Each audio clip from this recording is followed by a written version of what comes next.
Olá amigos e amigas, sejam todos bem-vindos e bem-vindas a mais um vídeo às 10 mais do dia aqui do canal do Célio Teixeira. Hoje é quarta-feira, 26 de maio do ano de 2021. Já vamos direto aqui para os destaques do vídeo de hoje. Senador protocola pedido de convocação de Bolsonaro na CPI da pandemia. Vamos trazer um pouco também informações sobre nova cepa que está chegando em São Paulo, né, gente? CPI da Covid convoca 9 governadores e aprova novos depoimentos de Pazuello e também Queiroga. Alexandre de Moraes frustra investidas sui generis da PGR diárias e não abre mão da relatoria aí das investigações contra Ricardo Salles. Exército brasileiro aumentou em 11 vezes a distribuição de cloroquina em 2020. Que coisa! Polícia Federal vê ligação de Ricardo Salles em esquema de contrabando de madeira. Forças Armadas negaram leitos disponíveis em hospitais militares. Mostram documentos enviados aí à CPI da Covid. Bate-boca lá na CPI. Osmar Aziz, que é presidente aí da comissão, chama Eduardo Girão, senador cearense, de oportunista na CPI da Covid. Brasileiro trabalha quase 5 meses, vejam bem, quase 5 meses do ano só para pagar impostos. Casos infantis da Covid-19 em Fortaleza, no ano de 2021, já são mais que o dobro do ano passado, 2020. O CCTES e Fiocruz se reúnem para tratar sobre produção de vacina cearense contra a Covid.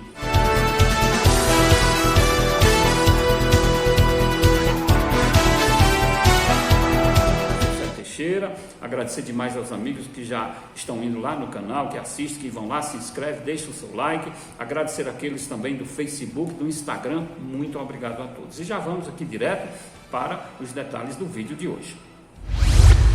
O Instituto Adolfo Lutz confirma nesta quarta-feira o primeiro caso de infecção pela variante indiana do coronavírus, a chamada B16172, isso lá no estado de São Paulo. A linhagem do vírus foi identificada em um passageiro brasileiro vindo da Índia, que desembarcou em Guarulhos na sexta-feira, dia 22 de maio.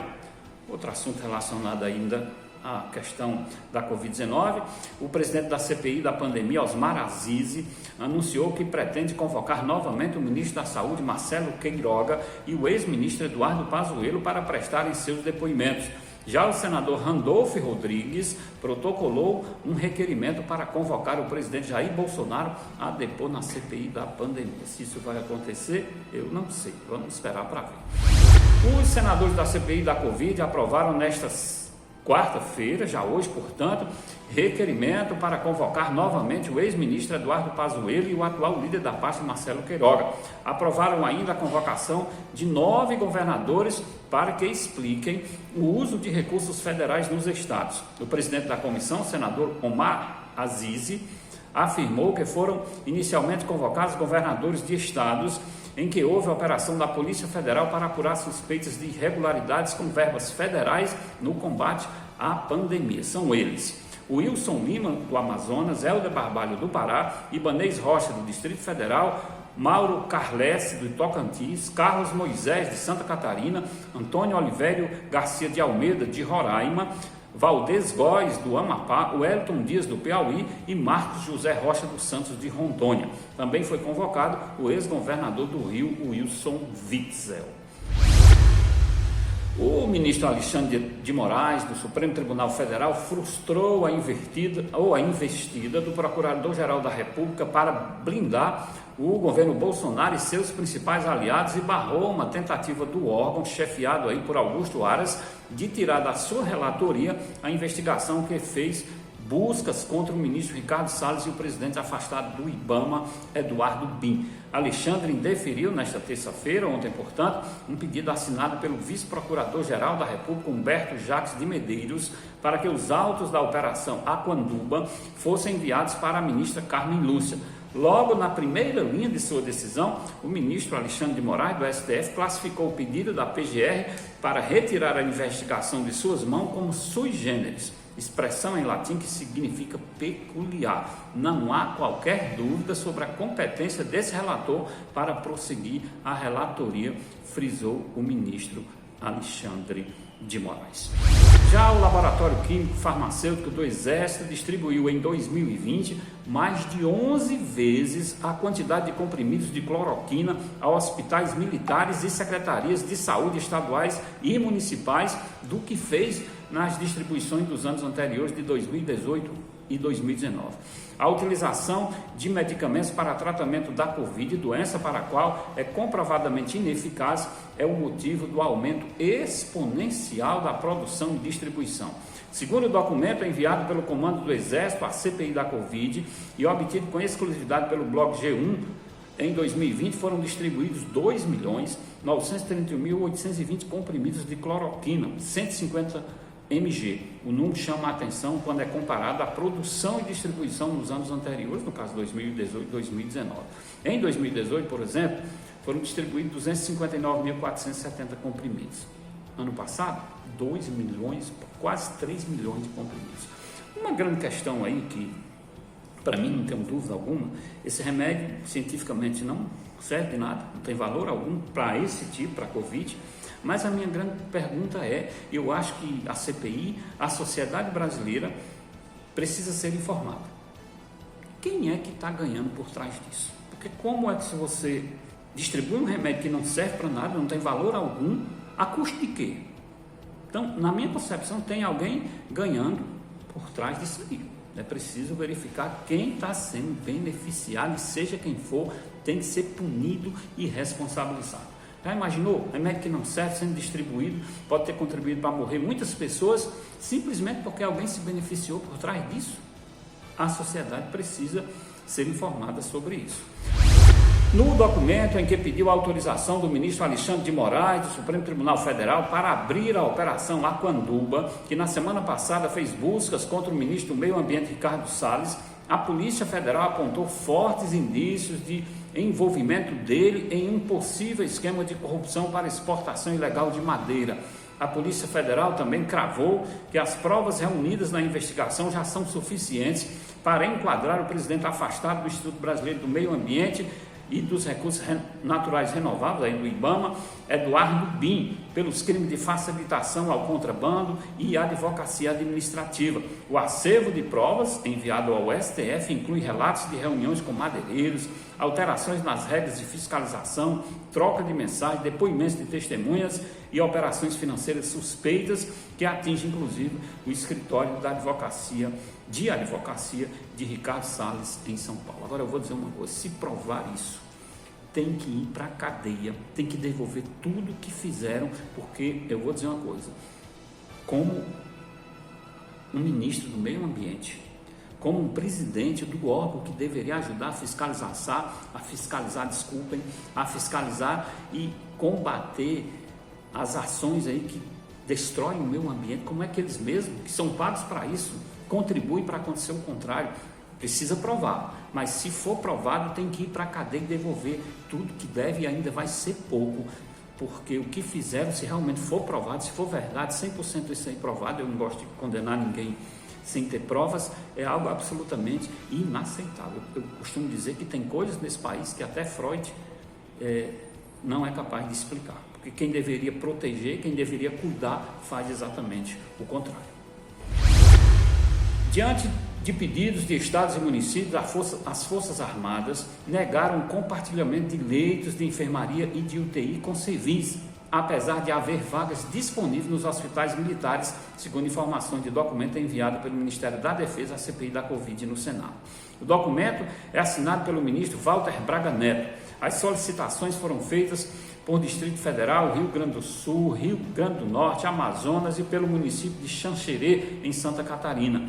A pasta não detalhou quando os governos estaduais pediram os leitos, mas as planilhas entregues à CPI mostram que em diversos períodos de janeiro a abril deste ano havia vagas. Até então, uma auditoria do Tribunal de Contas da União, aí o TCU, havia detectado pedidos por vagas em hospitais formulados pelo governo do Distrito Federal com negativa por parte dos militares. Agora, gente, eu vou dizer uma coisa.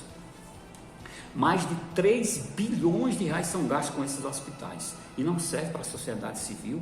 Nós que pagamos os impostos, nós que ajudamos a sustentar, não serve. Tem coisas nesse país que eu vou dizer uma coisa. Absolutamente. Será que nós precisamos de tanta coisa das Forças Armadas nesse país? Será que nós vivemos em momento de guerra?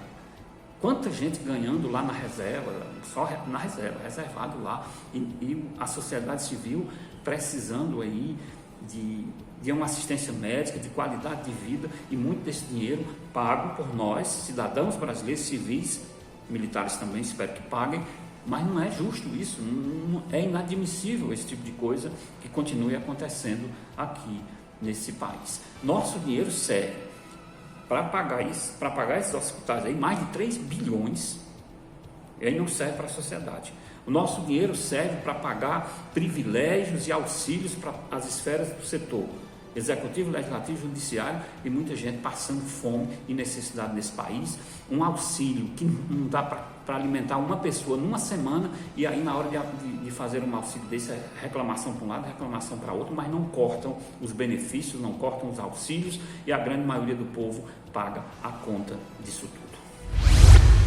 Durante a reunião entre os senadores da CPI da Covid-19, nesta quarta-feira, dia 26, o presidente da comissão, Omar Aziz, chamou o senador cearense Eduardo Girão do Podemos de oportunista. Na ocasião, os parlamentares definiu os próximos a serem convocados a depor como testemunha diante do colegiado no Senado. Nesta manhã, a CPI aprovou, já falamos sobre isso aqui inclusive, a reconvocação de 9 governadores, do ex-ministro da Saúde, Eduardo Pazuello, e do atual comandante da pasta, Marcelo Queiroga.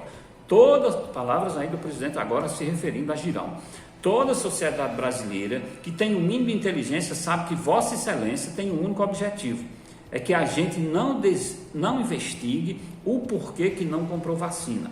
E Vossa Excelência, que não entende patavinas de saúde, quer impor a cloroquina na cabeça da população. Vossa Excelência é, repito, um oportunista, disse Aziz, se referindo a Eduardo Girão. O trabalhador brasileiro que possui rendimento médio de R$ 2.543 precisará trabalhar 149 dias para pagar todos os impostos, sejam eles estaduais, federais e municipais. Isso sobre o consumo no Brasil, segundo o Instituto Brasileiro de Planejamento e Tributação, IBPT. Os tributos, conforme o levantamento, detêm fatia de 40,82% dos rendimentos dessa população. De acordo com o presidente executivo desse órgão, IBPT, João Eloy Olinek, desde 1986 é possível notar uma evolução na quantidade de dias trabalhados para o pagamento de impostos. Ou seja, os impostos vão subindo, daqui mais um dia o brasileiro trabalha um dia para ele e outro dia para o governo para pagar impostos. Média dos dias trabalhados, só para que vocês possam ter uma ideia. Média de dias trabalhados para pagar impostos por década no Brasil. Em 1990, 109 dias. Em 2000, 121 dias. No ano de 2010, eram necessários 148 dias. No ano de 2020, ano passado, 151 dias só para pagar impostos. E o pior disso tudo é que esses impostos muitas vezes vão para mãos de quem não contribui nada com esse país, de quem não faz nada, vive lá omisso, só recebendo benefícios e mais benefícios, só recebendo auxílios e mais auxílios, valores altíssimos, e a grande maioria da população, como se diz no popular, pagando pato, comendo pão que o diabo amassou. Durante os primeiros 5 meses de 2021, 7.517 crianças de até 14 anos de idade foram infectadas pelo novo coronavírus em Fortaleza.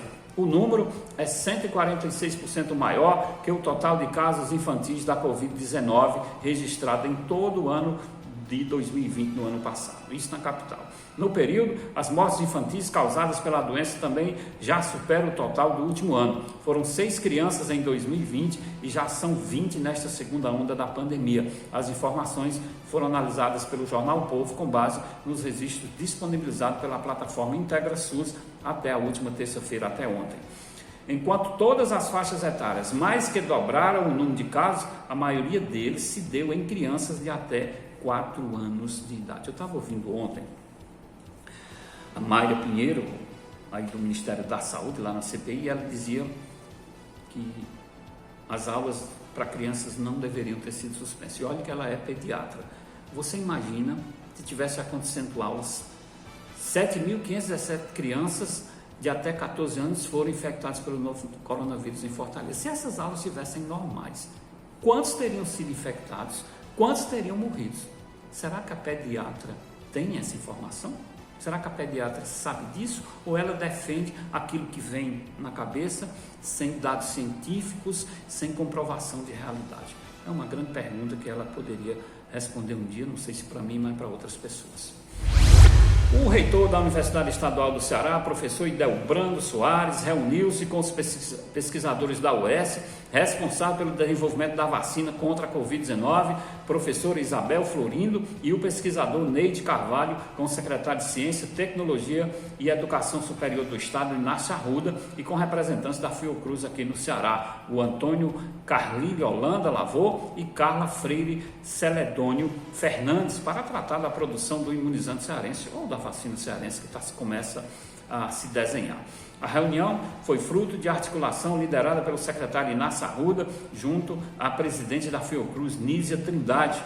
No final do encontro, ficou acordada a realização de oficina de trabalho entre a UES e a Fiocruz ainda no mês de junho, com o objetivo de aprofundar as relações entre as duas instituições, com vistas à fabricação da vacina cearense, espero que dê certo. A 2H120 Defense é o nome do imunizante cearense. No momento, a vacina encontra-se em fase de pré-submissão pela Agência Nacional de Vigilância Sanitária, Anvisa, para aplicabilidade de testes em humanos, ou seja, a UES pediu à Anvisa autorização para começar os testes em humanos. A minha torcida é que essa vacina realmente seja eficiente, que ela possa inclusive nascer, porque ela ainda é embrião, vamos dizer assim, está pedindo, ela foi feito testes aí, ou ensaios em comodons ou ratos, como vocês queiram, ela foi eficiente, mas precisa de autorização da Anvisa para ser feita teste também em humano. A minha torcida é que ela seja eficiente, que seja aprovada e que em breve nós tenhamos aqui uma vacina brasileira, uma vacina cearense, que tenha também vacinas lá de São Paulo, do Rio de Janeiro, onde estão sendo trabalhadas outras vacinas, mas a minha torcida é que dê certo e quem sabe em breve nós possamos ter uma vacina eficiente produzida aqui no Ceará. Seria muito bom, porque eu tenho dito que a vacinação no Brasil contra a Covid anda a passos de cago manco, praticamente não sai do lugar. Nós temos hoje cerca de 20% da população com uma dose e 10% com 2 doses. Muito lento, por isso que as mortes estão acontecendo em uma escala muito elevada ainda. Queira Deus que em breve nós possamos aumentar essa vacinação, aumentar a imunização da população e que em breve nós tenhamos uma vida um pouco mais normal. Gente, agradecer demais a todos que já acompanham, pedir a vocês que convidem outras pessoas que vocês conhecem, indiquem esse vídeo para outras pessoas, vão lá, se inscrevam no canal, deixem o seu likezinho de positivo, inclusive para que o YouTube possa indicar esse vídeo para outras pessoas. Muito obrigado a todos e a todas.